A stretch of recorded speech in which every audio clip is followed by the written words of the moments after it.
Hello YouTube friends, this is Heidi and it's great to have you back to my channel. If this is your first time here, welcome.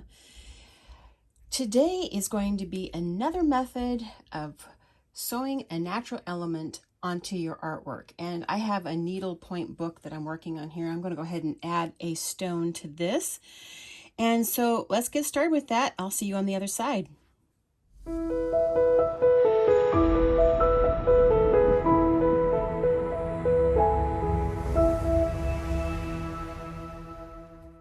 Okay, before we get started with this, I kind of want to just give you a reference to how my brain thinks when I'm making this piece, or when I'm making or attaching something that's round in this manner. I have my stone, and it is very, very round, and it is flat shaped, but it is raised pretty well, but it's going to work just fine for this. Now, I have my DMC floss, and I'm going to recommend that when you do this, especially when you're new and you're learning this, is to use a cotton embroidery thread. If you try to use something that's a nylon or anything like that's really slippery, you're going to get really frustrated because it won't hold. You're trying to put together the initial foundation to this. Anyway, it'll just be super frustrating. So I recommend that you use something that's cotton and an embroidery needle that works for whatever it is that you are working on. And I'm going to be thinking of this as a square, and I'm going to be working 4 corners of my circle. Also, we are going to be making a square shape on the surface of this rock. So what I'm going to be doing is coming from underneath,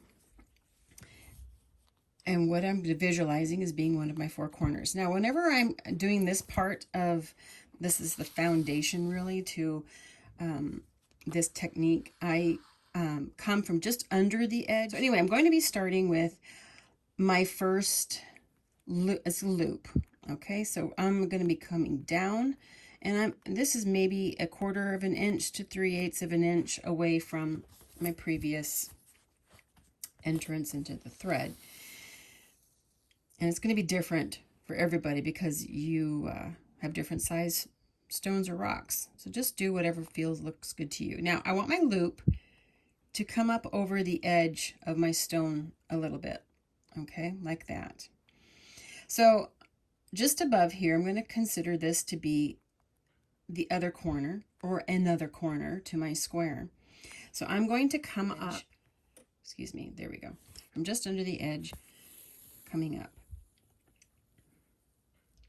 Okay, and I just pull up all the slack from underneath.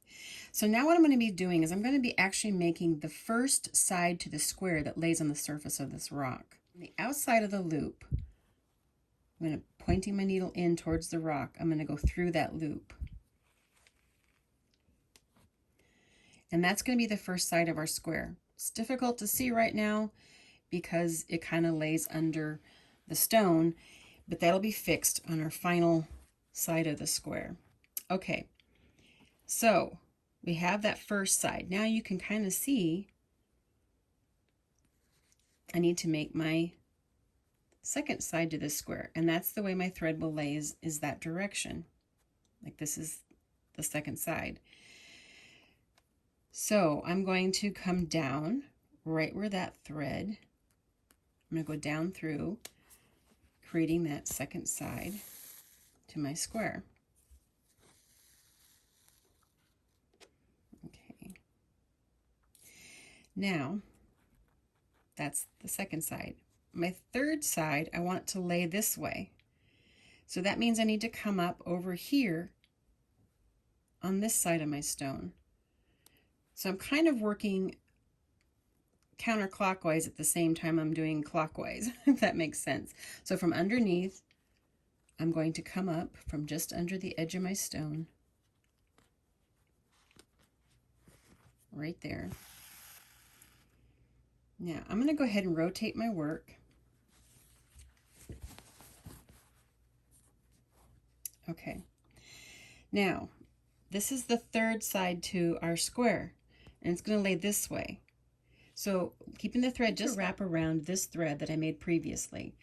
So, from the side of the direction that I'm going in, I'm going to come back with my needle and go under that thread and catch it.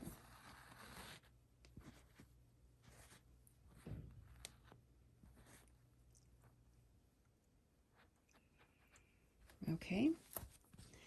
Now that's going to make, and what's going to happen too is you might end up pulling some of your loops a little bit too much, and so you're going to want to pull up some of that slack so that your loops don't get too big.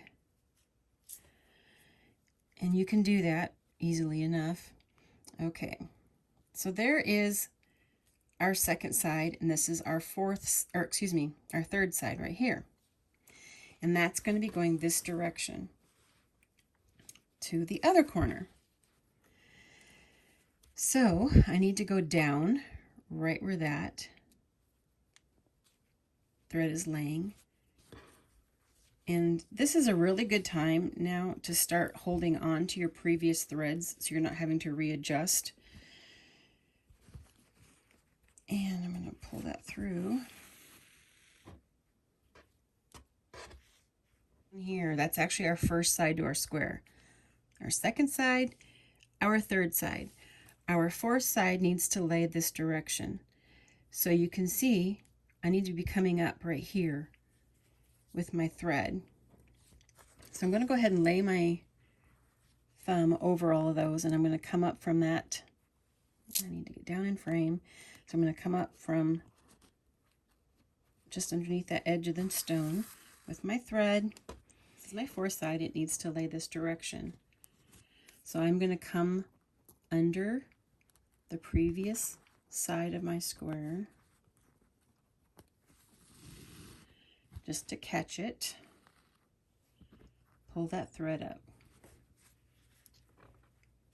Okay, this is the fourth side to our square. So I need to catch that side of our square. So all I'm going to do is I'm going to come over here and put my needle underneath that side. It's tricky in trying to show you. Okay, so I'm coming out from the outside and I'm pointing my needle in towards the stone. And that's going to pull up that fourth side. At this point, if you want to get your square more even-sided, that's the point at which you would want to make some adjustments to your loops. It's not super imperative because you know what? Later on, those loops aren't going to show. But if you have something that's totally out of wonk, you know, go ahead and make some adjustments to that. And I'm just going to, and it's pretty easy, you know, you just slide them over a little bit with your needle. And so that looks pretty good. So you can see, lift that up. I need to come down each corner from the square creates like a 90-degree angle. Okay, so just the way I had my thread pulled, that's exactly where I need to go down with my thread to complete this shape and to hold everything in place. All right. Our next square is going to be made so that all the points of the square are in the same area as the four sides to our first square. So I came down right here, and what I'm going to do is I'm going to be coming up in between where the sides are. Here's the thing that you'll probably want to do is after we finish that first square, just go on the back side of your work, make a knot. There, I've knotted my work, and that way I won't have to make any adjustments to this. It won't, I won't lose what I've done. So if you will remember, the first time we had to make a loop first. So I'm going to be making a loop between this side of the square. So I'm going to come up from just under the edge. And then back down again.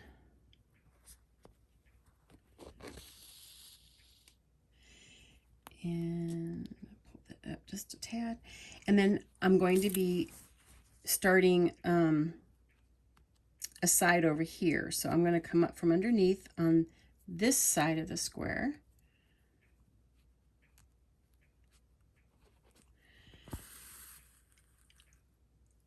And then I'm going to come across like that to this square, or to this loop. So from the outside of that loop, pointing my needle in towards the rock, I'm going to go through the loop. And remember, that's the first side of our square.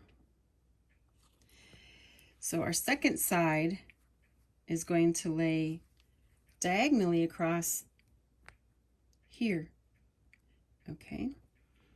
So I'm going to the far side where that thread lays across. You can see where it crosses the surface of my fabric. That's where I'm going to make my needle go down. Okay. Then I'm going to come up so that I can create the other side to that square from underneath a little bit. Okay, I'm going to rotate my work. Okay, now this side I want to lay this direction. So what I'm going to do is I'm going to come from the direction I'll be going in with my side. I'm going to come underneath that previous side and wrap around that.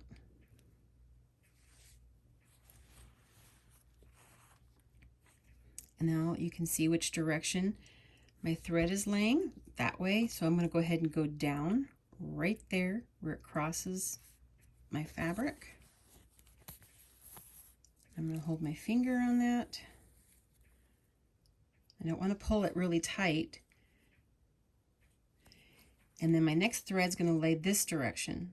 So I need to come up over here.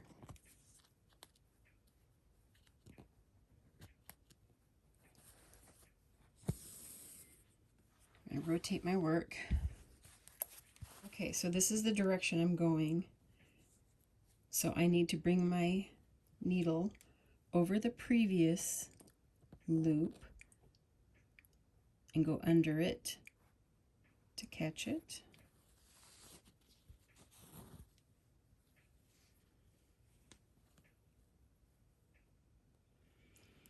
And this one's going to lay this direction.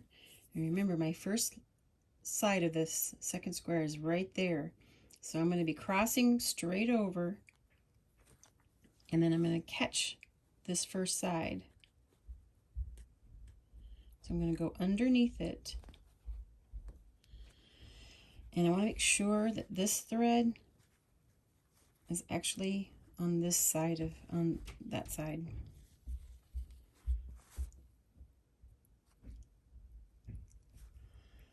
So now to create the right angle to that, I'm just going to go ahead and go down into my work right there. Now I've created two squares on the surface, and I have this pretty well in case it wouldn't be slipping out. All right, so I'm going to go ahead and knot my work from underneath. This is the foundation of this style of sewing the stone on. If at this point you want to change your thread to a nylon thread, just because you want something that's shinier, you have something that's prettier but it's really slippery, at this point I would change out your thread, and because it doesn't matter at this point because you have the foundation done, nothing's going to slip. I'm going to go ahead and just keep the thread that I have in there. But from the area where I went down, I'm just going to come back up to the top. Okay, so I guess this next part is pretty much like doing like a blanket stitch. What we're going to be doing is taking our needle, keeping it in front. This is the direction I'm going in, okay? I'm going to keep my thread pulled over that side, and I'm going to come up from the center of my stone and go under both those threads, and then pull that through. So then I'm going to be doing a back stitch. So I'm going to pull my thread to the left there, and right over where this thread's coming up from underneath, get there where you can see it, right there. I'm going to do that back stitch, keeping my needle in front of my working thread there, or the thread that's in front. and then go ahead and pull that up. Okay, so now I have my first loop around and a back stitch. And I'm going to keep my thread laying this direction, pull it up over there. And I'm working actually this way around the stone. And that's because I'm right-handed. If you're left-handed, you're going to want to change the direction that you're working in. Went under both those two threads up there from the squares. And I'm pulling that down. And I'm pulling my thread back to the beginning. So what I'm going to want to do is I want to catch that previous back stitch thread that goes up. I'm wanting to catch that and then go down next to my previous back stitch, go down through my fabric, staying over, keeping my needle on top of my thread from before, and then pull that up.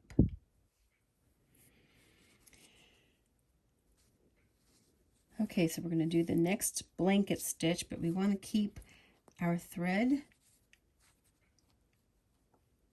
laying down and come from the top underneath those threads there. Okay. Now see that previous leg that's going up there, that's part of your back stitch. You want to grab that and then do the next back stitch.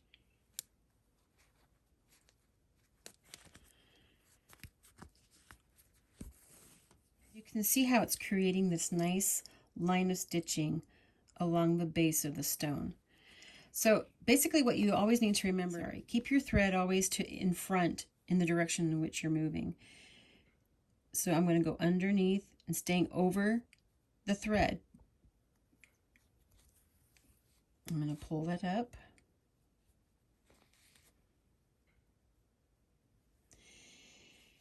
And then because my thread's kind of pulling this over, I can see where I need to take my thread through there, catch that stitch, and then do my back stitch.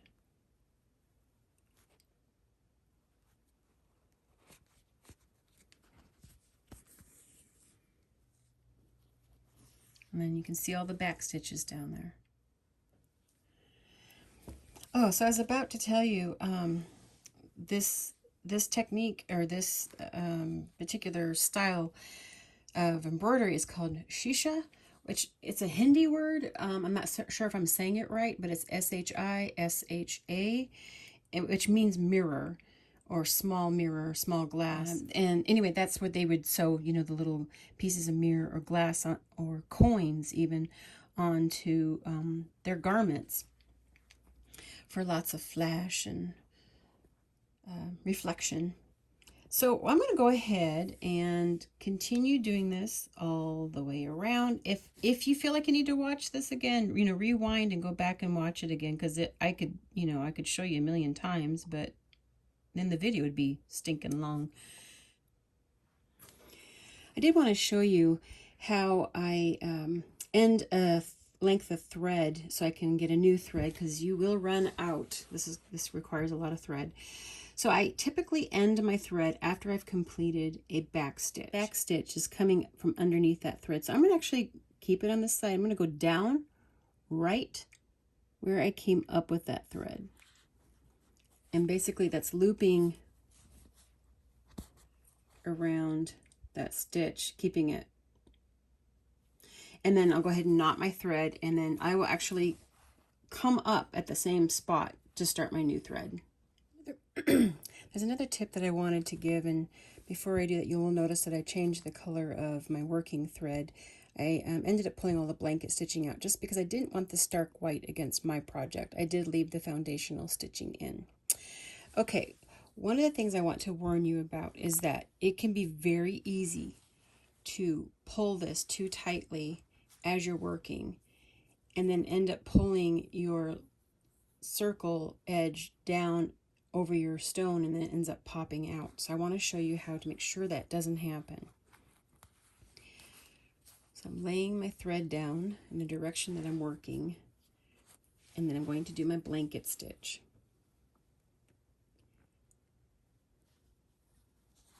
When I go to pull the thread through, I'm just pulling until it lays flat. I'm not putting any tension on there. Now it's time to do the back stitch. So I'm going to move my thread over to that direction. Go in. All right, so when I'm pulling my back stitch, I'm going to pull the thread when I get close to the end of that. I'm going to pull my thread flat and towards the direction I'm working in until that stitch lays down. But I'm not putting any tension on it. Now, keeping my thread there, I'm going to do my next blanket stitch.